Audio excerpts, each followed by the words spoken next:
नमस्ते। मैं राजनंद और आज हम बात करना चाहते हैं कि जो भी साधु सन्यासी वगैरह वगैरह, आप चाहे ऋषि मुनि जो भी बोल दें उनको, जो भगवा कपड़ा पहन के या फिर अपने आप को गुरु गोसाई बता के समाज में घूमते हैं, क्या वो सनातनी या हिंदू है या नहीं? या मैं हिंदू वर्ड इसलिए यूज़ कर रहा हूँ कि बहुत लोग उनको हिंदू या सनातनी समझते हैं। तो अब मैं बात करना चाहूँगा कि कोई आस्तिक हो या नास्तिक हो, कुछ भी हो, लेकिन जब वो फॉर्म भरता है तो वो उसका कोई ना कोई रिलीजन ज़रूर लिखता है। अब वो रिलीजन में कितना विश्वास करता है, कितना नहीं करता है, क्योंकि यहाँ पे बहुत सारे लोग हैं जो लोगों को हिंदू होने का या सनातनी होने का या मुसलमान होने का सर्टिफिकेट बांटते रहते हैं कि आप ये नहीं करते हो तो आप मुसलमान नहीं हो, या फिर ये नहीं करते हो तो आप हिंदू नहीं हो या सनातनी नहीं हो, वगैरह वगैरह। नॉर्मल सी बात है। कोई किस धर्म को बिलोंग करता है वो दो तीन चीज़ों से पता चलता है। वैसे तो हमारे सनातन में काफ़ी सारे संस्कार होते हैं, मुंडन होता है, नामकरण संस्कार होता है और विवाह संस्कार कहलाता है, और सबसे इम्पोर्टेंट संस्कार होता है अंतिम संस्कार, ठीक है ना?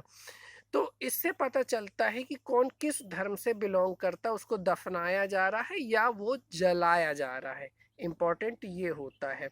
तो इससे हम इंगित करते हैं वो सारे जिंदगी किस देवी देवता को मान रहा है, नहीं मान रहा है, आस्तिक है, नास्तिक है, इससे कोई फर्क नहीं पड़ता। इन तीन चीज़ों से पता चल जाता है: जन्म, शादी और मृत्यु। और उसमें भी मृत्यु ज़्यादा इम्पोर्टेंट है। इसमें अभी शादी इतनी इम्पोर्टेंट इसलिए नहीं है क्योंकि हम एशिया में और भारत में रहते हैं, तो यहाँ शादी की इम्पोर्टेंस बहुत होती है। अगर यूरोपीय कल्चर में अगर आप जाएंगे तो वहाँ पे शादी की इम्पोर्टेंट धीरे धीरे धीरे धीरे कम होती जा रही है। वहाँ लिव इन रिलेशन बहुत ज़्यादा चलता है, तो यहाँ से मैं शादी को भी हटा देता हूँ। अब जो आखिरी और सबसे इम्पोर्टेंट चीज़ बचती है कि कैसे हम पता लगाएं कि कोई व्यक्ति हिंदू है, मुसलमान है, वगैरह वगैरह वगैरह।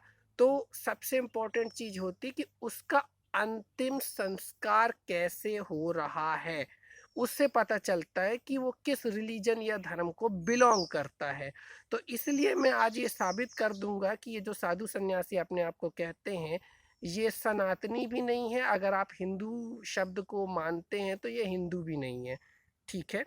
उसके लिए मैं पहले क्लियर करना चाहूँगा, एक आदि गुरु शंकराचार्य जो हुए हैं, जितने भी साधु सन्यासी ऋषि मुनि वगैरह वगैरह होते हैं, उन्हों की क्या जीवन पद्धति होगी, उनकी जो संहिता होती है वो आदि शंकराचार्य ने तय करके गई है सन्यासियों के लिए, सभी के सभी सन्यासियों के लिए।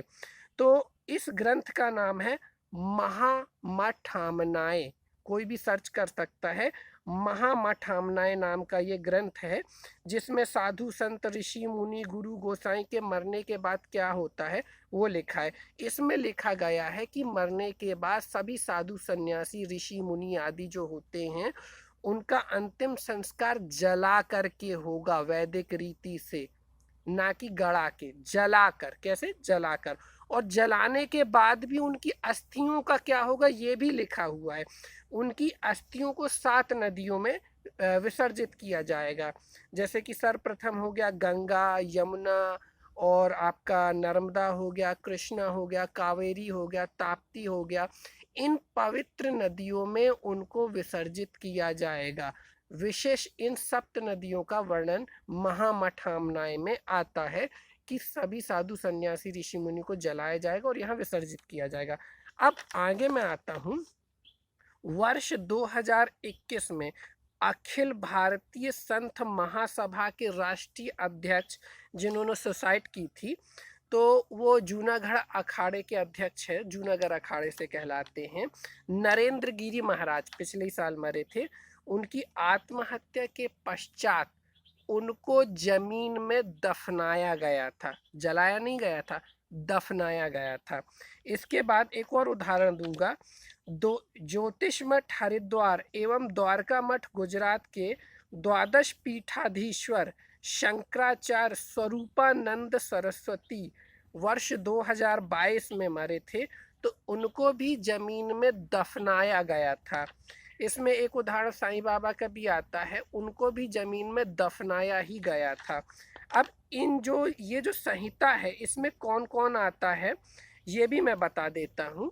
इसमें चारों शंकराचार्य आते हैं, जो आदि शंकराचार्य ने लिखा है।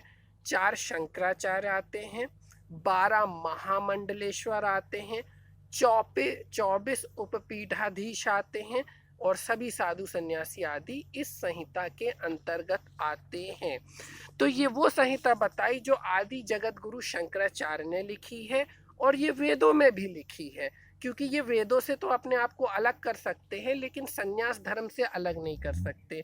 तो मैं ये कहना चाहूँगा कि ये जो साधु सन्यासी है ये हिंदू हैं या नहीं है, कोई इनसे पूछे, और मैं चाहूँगा कमेंट बॉक्स में आप इस पर टीका टिप्पणी करें और जवाब दें।